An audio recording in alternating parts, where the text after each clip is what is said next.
Visakha steel plant దగ్గర కార్మిక సంఘాలు ధర్నాకు దిగాయి. విశాఖ స్టీల్ ప్లాంట్ లో పనిచేస్తున్న 4000 మంది కాంట్రాక్ట్ కార్మికుల్ని తొలగించడాన్ని తీవ్రంగా వ్యతిరేకిస్తూ ధర్నాకు దిగారు. కాంట్రాక్ట్ కార్మికులను తొలగించే ప్రతిపాదన వెంటనే విరమించుకోవాలని డిమాండ్ చేశారు. విశాఖ స్టీల్ ప్లాంట్ ను సెయిల్లో విలీనం చేయాలని, కార్మికులకు ఉద్యోగ భద్రత కల్పించాలని కార్మిక సంఘాల నేతలు డిమాండ్ చేశారు.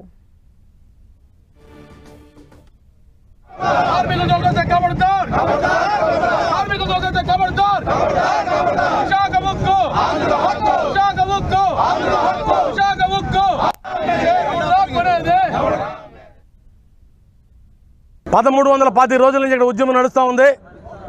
ఈ ఉద్యమ నేపథ్యంలో తెలుగు ప్రజల మద్దతుతో ఉద్యమాన్ని ఇక్కడ నడుపుతా ఉన్నాం.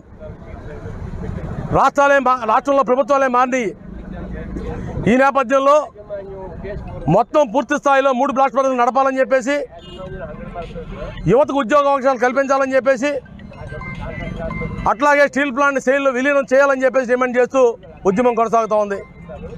ఈ నేపథ్యంలో కేంద్ర బీజేపీ ప్రభుత్వం ఢిల్లీ నుంచి పెత్తనం చేస్తూ తన నచ్చిన పద్ధతిలో 7,500 మందికి హౌస్ రెంట్ అలవెన్స్ ఖాళీ చేస్తూ ఇవ్వని చెప్పేసి సర్క్యులర్ జారీ చేసింది. ఇప్పటికే ప్లాంట్లో అట్టుడుగుతూ ఉంది. నేను అర్ధమంతరంగా 4,000 మంది కాంట్రాక్ట్ కార్మికుల్ని ఉద్యోగాలు పెరుగుతూ కాంట్రాక్టర్కి కానీ 30 ఏళ్ళ నుంచి పనిచేసిన వర్కర్కి కానీ ఎవరికి ఏమి చెప్పకుండా లిస్టులు తయారు చేసి రాత్రి 10 గంటల దాకా బయోమెట్రిక్లో ఉన్న పేర్లని డిలీట్ చేసి మీరు బయటికి పండి అంటూ ఉన్నారు.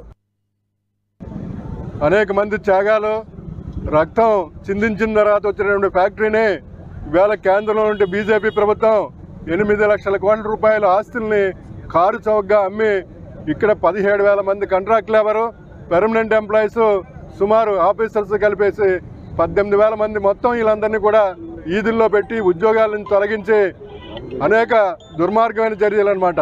ఇవాళ 4,500 మంది కుటుంబం ఎవరైతే ఉన్నారో కాంట్రాక్ట్ లేబర్ ఇక్కడ 1,00,000 మంది ఉన్నారనమాట. భార్య పిల్లల్ని ఈదుల్లోకి నెట్టి ఇవాళ ఆకలితో చంపాలని చెప్పేసి దేశంలో ఎక్కడా కూడా బ్రిటిష్ వాళ్ళు కూడా చేయలేదన్నమాట. పారిశ్రామిక చట్టాలు ఉన్నాయి, ట్రేడ్ యూనియన్ చట్టాలు ఉన్నాయి.